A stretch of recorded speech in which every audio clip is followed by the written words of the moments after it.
my opinion, told Meghan, get out of my house. I think that's why they left.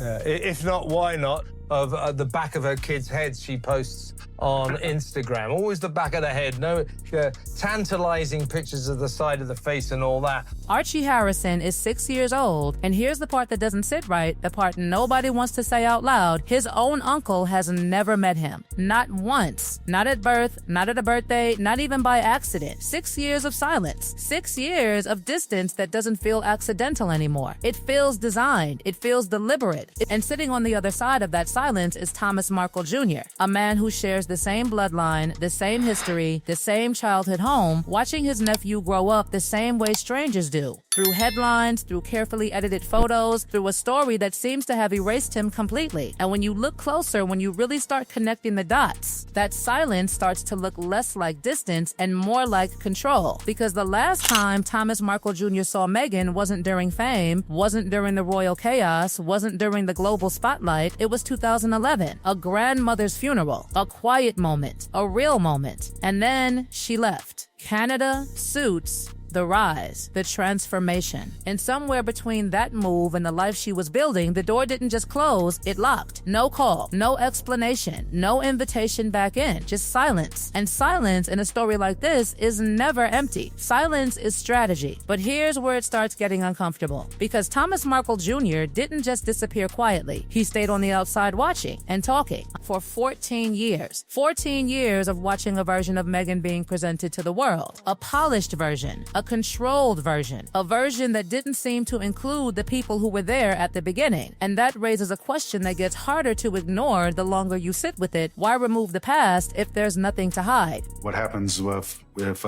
she loses Doria? Who's she going to have to turn to in the family that she hasn't thrown under the bus? Before the documentaries, before Oprah, before the global narrative was locked in, there was a family, a real one. Thomas Markle Sr. working behind the scenes in Hollywood, pouring everything into his youngest daughter. A household where Meghan wasn't alone, wasn't isolated, wasn't the single thread story that would later be told. And right there, inside that same house, was Thomas Markle Jr., watching it all happen in real time. The early years, the effort, the support system, the part of the story that now feels edited out. And then Suits happened. 2011, Toronto, a turning point that looked like success on the surface, but behind the scenes, something else was shifting. Not a fight, not a dramatic fallout, just distance. Calls slowing down, visits stopping, familiar faces becoming strangers. And when Thomas Markle Jr. described it, he didn't shout, he didn't explode, he said it simply. She became focused, a Hollywood starlet. And that word focused sounds harmless until you realize what it came with. Because focus in this case seemed to come with subtraction. Meghan does admit that she actually had a great relationship with you up until the moment that she met Prince Harry.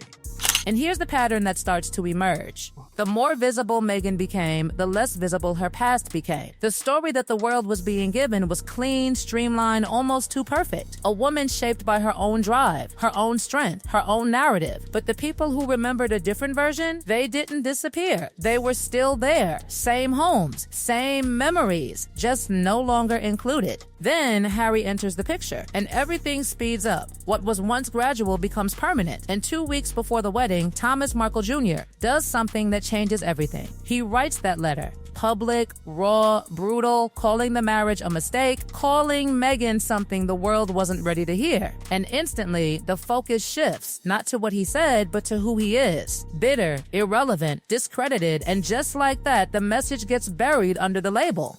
I think it's horrible. The documentary is so far off on so many different levels. It's really a little bit disturbing.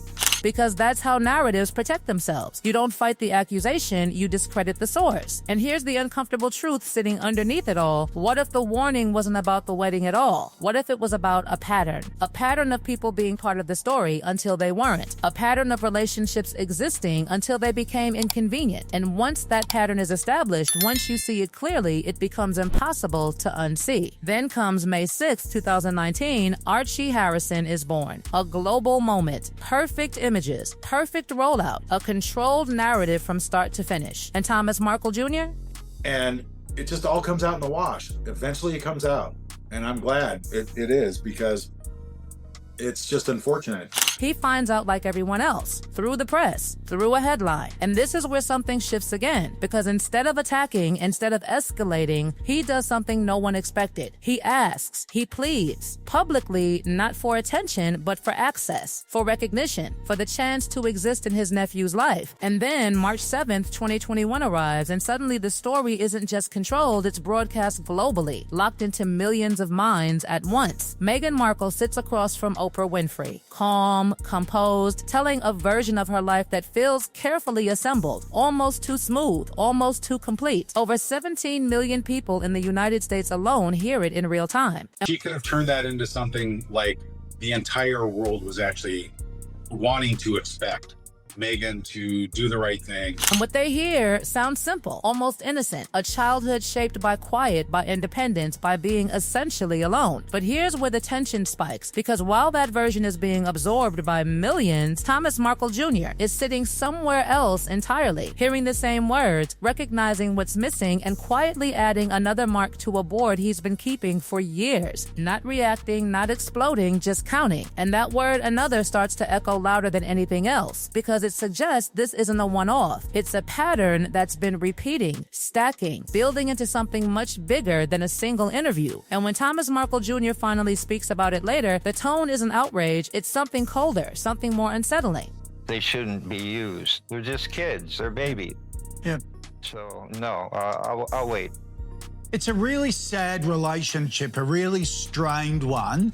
It's the calm of someone who has stopped expecting to be included. Someone who has watched the edits happen in real time and now just documents them. Meanwhile, Thomas Markle Sr. delivers a line that feels like it cuts straight through the entire situation. A line that doesn't sound like gossip anymore. It sounds like something lived, describing what it feels like to be erased while still alive. To watch your own role in someone's life be rewritten into absence. And when you step back, when you look at all three voices, Thomas Markle Jr., Samantha Markle, Thomas Markle Sr., they're not identical, but they're pointing in the same direction. Different angles, same conclusion. And that's where the discomfort grows, because patterns don't lie, people might, narratives might, but patterns have a way of exposing what's underneath. Now here's where it becomes almost impossible to ignore, because while one version of the story is backed by global platforms, by Netflix productions, by carefully managed releases, the other version is smaller, quieter, scattered across interviews that don't carry the same weight. But quieter doesn't mean weaker, sometimes it just means less amplified.